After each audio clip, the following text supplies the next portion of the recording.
Let us dwell upon these great truths of the Bible. I am the Lord that healeth thee. If thou return to the Almighty, thou shalt be built up. The Lord will perfect that which concerneth me. Behold, I am the Lord, the God of all flesh. Is there anything too hard for me? I will restore health unto thee, and I will heal thee of thy wounds, saith the Lord. Who healeth all thy diseases? Who satisfieth thy mouth with good things? Who restoreth thy youth like the eagle? He sent his word and healed them, and delivered them from their destruction. I will put my spirit in you, and he shall live. Thou wilt keep him in perfect peace, whose mind is stayed on thee, because he trusteth in thee. Therefore I say unto thee, what things soever ye desire when ye pray, believe that ye receive them, and ye shall have them. All things are possible to him that believeth. Go thy way, thy faith hath made thee whole. Pray for one another, that ye may be healed. The prayer of a fervent, righteous man availeth much. I have heard thy prayer, I have seen thy tears. Behold, I will heal thee.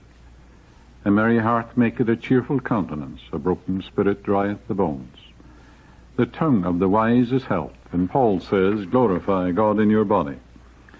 There is only one healing power. It is called by many names, such as God, infinite healing presence, divine love, divine providence, nature, the miraculous healing power, the life principle, as well as many others. This knowledge goes back into the dim recesses of the past. An inscription has been found written over ancient temples which reads, the doctor dresses the wound and God heals it. The healing presence of God is within you.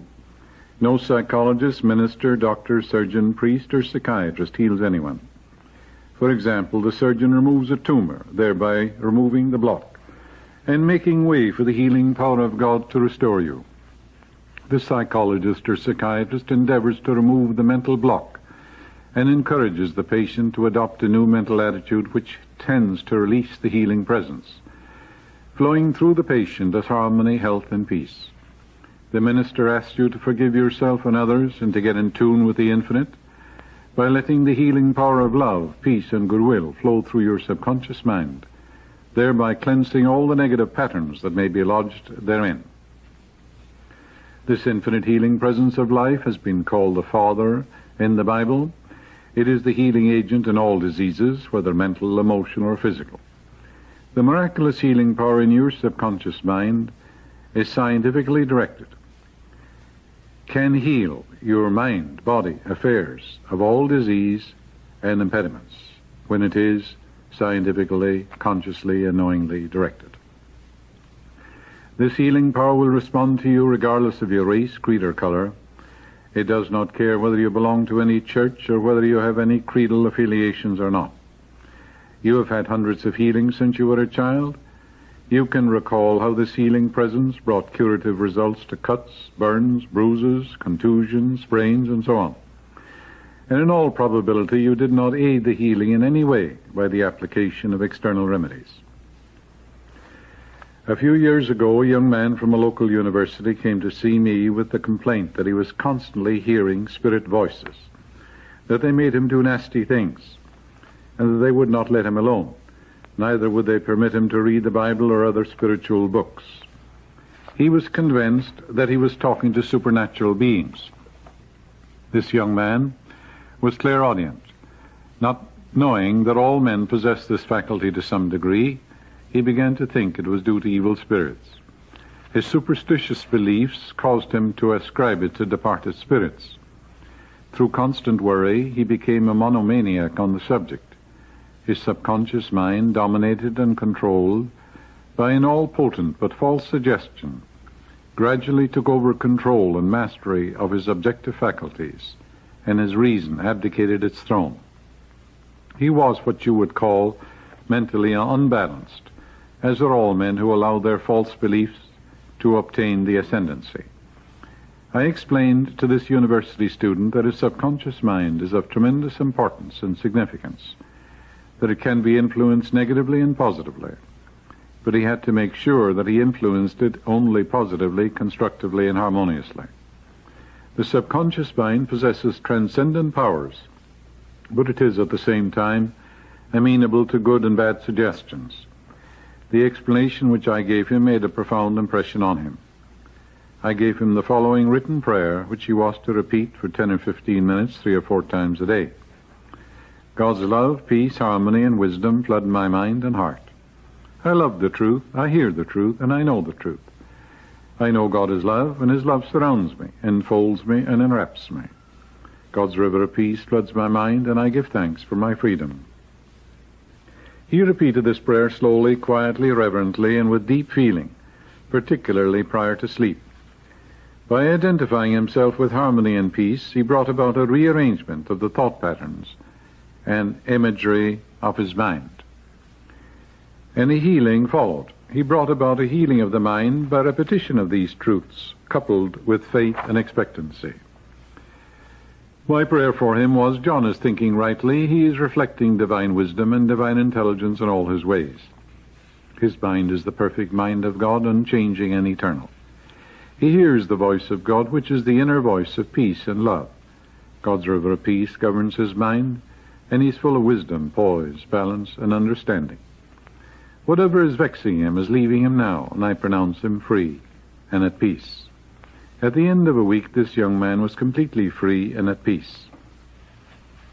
Some time ago, a woman told me that her child had a very high fever, was not expected to live. The doctor had prescribed small doses of aspirin and had administered an antibiotic preparation. The mother, who was involved in a contemplated divorce suit, was terribly agitated and emotionally disturbed. This disturbed feeling was communicated subconsciously to the child, and naturally the child got ill. Children are at the mercy of their parents and are controlled by the dominant mental atmosphere and emotional climate of those around them. They have not yet reached the age of reason, when they can take control of their thoughts, emotions, and reactions to life. The mother, at my suggestion, decided to become more at ease and relax her tensions by reading the 23rd Psalm, praying for guidance and for the peace and harmony of her husband. She poured out love and goodwill to him and overcame her resentment and inner rage. The fever of the child was due to the suppressed rage and anger of the mother, which was subjectively felt by the child and expressed as a high fever due to the excitation of the child's mind. Having quieted her own mind, the mother began to pray for her child in this manner. Spirit, which is God, is the life of my child. Spirit has no temperature. It is never sick or feverish. The peace of God flows through my child's mind and body. The harmony, health, love, and perfection of God are made manifest in every atom of my child's body. She is relaxed and at ease, poised, serene, and calm. I am now stirring up the gift of God within her, and all is well. She repeated the above prayer every hour for several hours. Shortly thereafter, she noticed a remarkable change in her child, who awakened and asked for a doll and something to eat. The temperature became normal.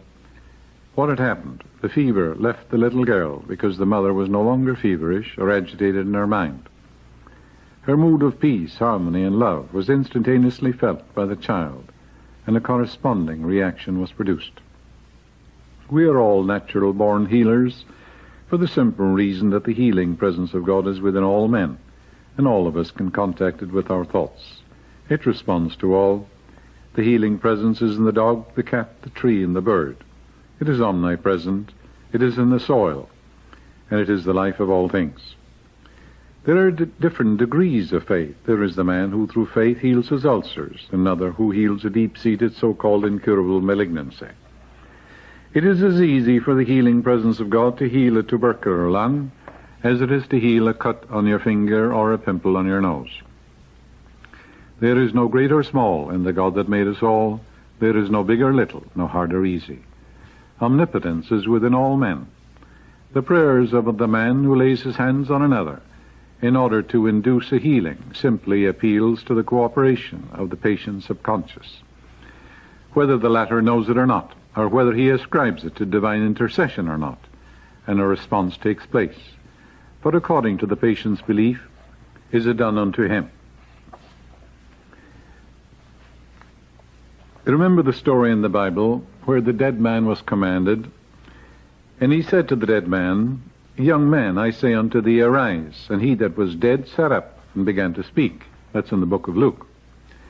When it says the dead man sat up and began to speak, it means that when your prayer is answered, you speak in a new tongue of joyous health, and you exude an inner radiance. Your dead hopes and desires speak when you bear witness to your inner beliefs and assumptions.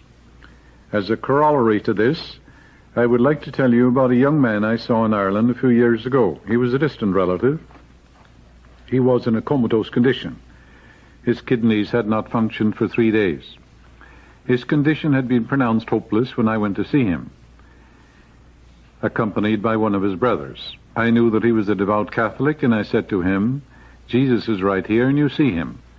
He is putting his hand out, and at this moment is laying his hand upon you, and you are being healed this moment."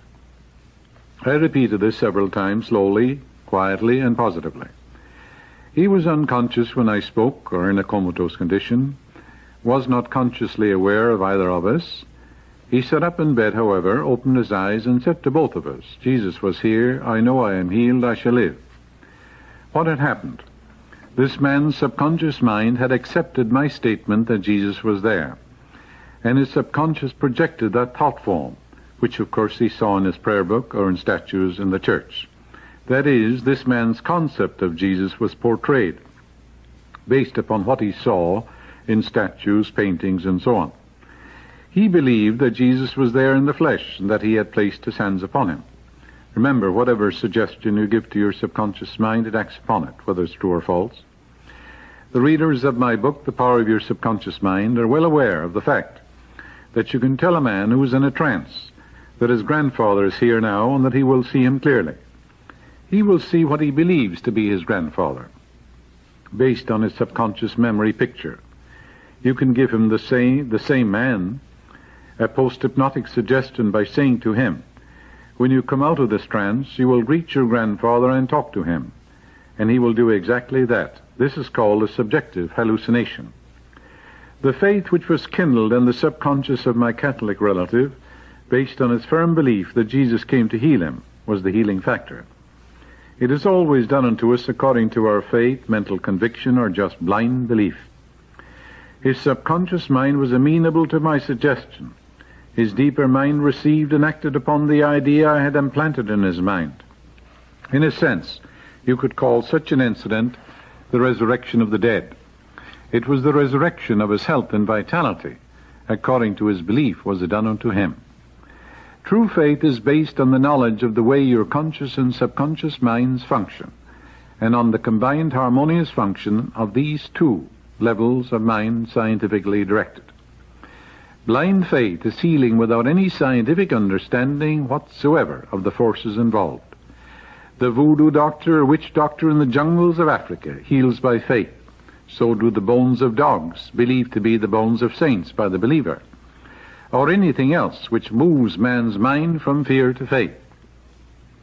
In all instances, regardless of the technique, modus operandi, process, incantation, or invocation offered to saints and spirits, it is the subconscious mind that does the healing. Whatever you believe is operative instantly in your subconscious mind. This is a law of mind. Be like the little 8-year-old boy in Sunday school. Eye drops were not clearing up his eye infection, and he prayed as follows: "God, you made my eyes. I demand action. I want healing now. Hurry up. Thank you." He had a remarkable healing because of his simplicity, spontaneity, and childlike faith in God. Go thou and do likewise. Don't let the word incurable frighten you. Realize that you're dealing with the creative intelligence which made your body, and that although some men will say that healing is impossible, be assured that this infinite healing presence is instantly available.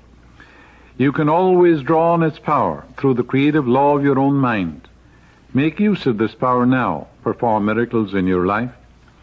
Remember that a miracle cannot prove that which is impossible. It is a confirmation of that which is possible. With God all things are possible. I will restore health unto thee, and I will heal thee of thy wounds, saith the Lord. That's in Jeremiah. The word Lord in the Bible means the creative law of your own mind. There is a deep-lying healing principle which permeates the entire universe, that flows through your mental patterns, images, and choices, and objectifies them in form. You can bring into your life anything you wish through this infinite healing presence which operates through your own mind. Millions of Christians and Jews are atheists because they say oftentimes that my boy is incurable. It's hopeless. I can't be healed. And at the same time they say that with God all things are possible. They say that infinite healing presence made the body and that the infinite intelligence which made it can't heal it. It is just the same as if you made an icebox and you told me that you couldn't fix it when it was out of order. I wouldn't believe you, nobody would. When you deny the infinite healing presence, you're an atheist. It created the body and it certainly can heal it. It knows all the processes and functions of the body. It made it from a cell. And surely he that hath made the eye, can he not see? He that hath made the ear, can he not hear? You may use this healing presence for any purpose. It is not confined to healing of the body or mind. It is the same principle which attracts to you the ideal husband or wife, prospers you in business, finds for you your true place in life, and reveals answers to your most difficult problems. Through the correct application of this principle, you can become a great salesman, musician, physician, or surgeon. You can use it to bring harmony where discord is, peace to supplant pain, joy in place of sadness, and abundance in place of poverty.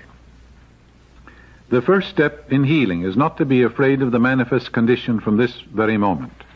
The second step is to realize that the condition is only the product of past thinking, which will have no more power to continue its existence.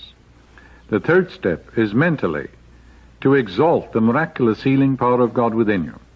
This procedure instantly will stop the production of all mental poisons in you or in the person for whom you are praying. Live in the embodiment of your desire, and your thought and feeling will soon be made manifest. Do not allow yourself to be swayed by human opinion and worldly fears, but live emotionally in the belief that it is God in action in your mind and body.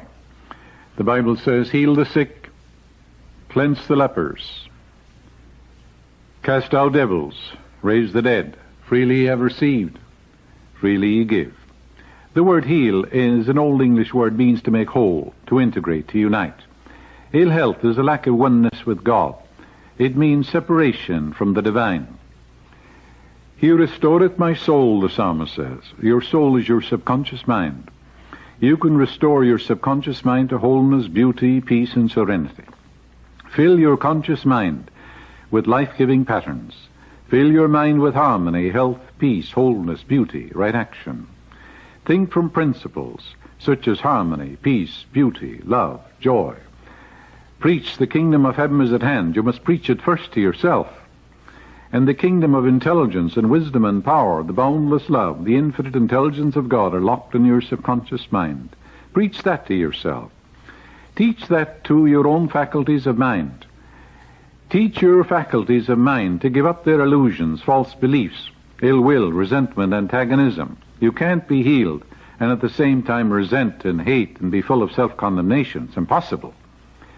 You must give up all of these false beliefs and accept that the Spirit is God. Wish for everyone what you wish for yourself, health, happiness, and peace, and all the blessings of life. Forgive yourself for harboring negative thoughts. Forgive everybody. Then you create a vacuum, and the Holy Spirit of God will rush in and heal you. Accept the fact that the Spirit in you is God. It's the only cause. And you do not give power to externals. You do not give power to the atmosphere, the winds, or the waves, or to germs, or to anything. Change your mind, and you change your body. Be transformed by the renewal of your mind. Fill your mind with the truths of God, and you will crowd out of your mind everything unlike God. It's like a pail of dirty water. If you have patience, and you drop by drop of clean water into it, after a while you and I can drink out of that pail of water. We'll have clean water. Likewise, when you fill your mind with the eternal verities, whatsoever things are true, lovely, noble, and godlike, you will expunge and obliterate from your deeper mind everything unlike God, and the healing will take place. Because thousands of cells are dying every second, and as you fill your mind with that which is lovely, noble, and godlike, then the tissues and the nerves and the cells will take on a spiritual overtone. And like spiritual penicillin, you will destroy the bacteria of fear, worry, and anxiety. Persistence and repetition work miracles in your mind. Reiterate the great truths, such as the healing power of God is now flowing through me, healing me and making me whole. The infinite healing presence made me. It knows how to heal. It knows all the processes and functions of my body. And I claim that the Holy Spirit is flowing through me now, animating, sustaining, healing, and restoring my whole being to wholeness, beauty, and perfection. This presence and power is flowing through you now, healing, vitalizing, and restoring your soul, because your soul is your subconscious mind. No matter what the problem is, no matter what the difficulty is, it is the negative pattern, a complex, a poison pattern, lodged in the recesses of your subconscious mind. And the lower is subject to the higher. Therefore, as you spiritualize your thoughts and feed your subconscious with life-giving patterns of wholeness, beauty, and perfection, the subconscious mind has no alternative but to be cleansed, and the healing will follow.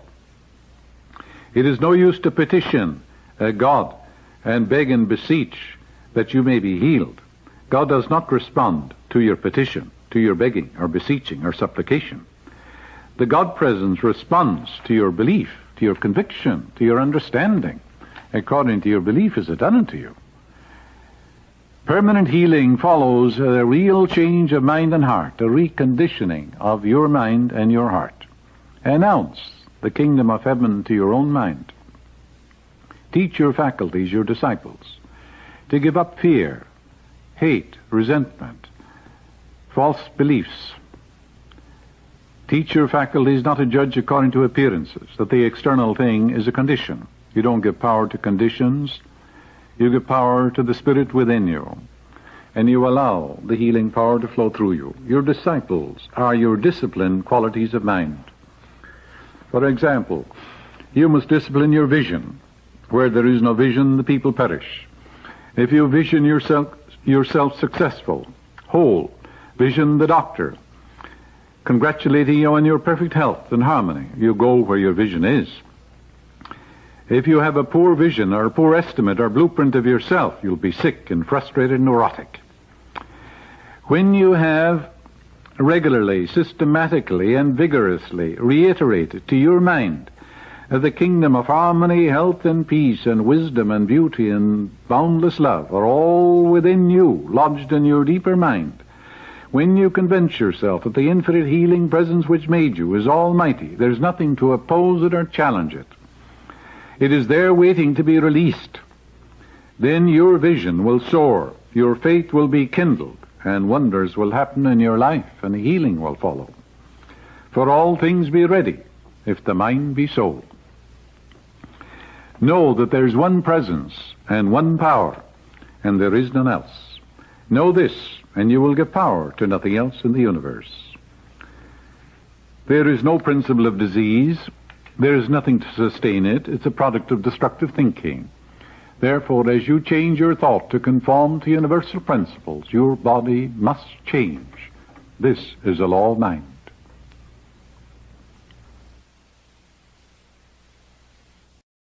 Whose mind is stayed on thee, because he trusteth in thee. Therefore I say unto thee, what things soever ye desire when ye pray, believe that ye receive them, and ye shall have them. All things are possible to him that believeth. Go thy way, thy faith hath made thee whole. Pray for one another that ye may be healed. The prayer of a fervent, righteous man availeth much.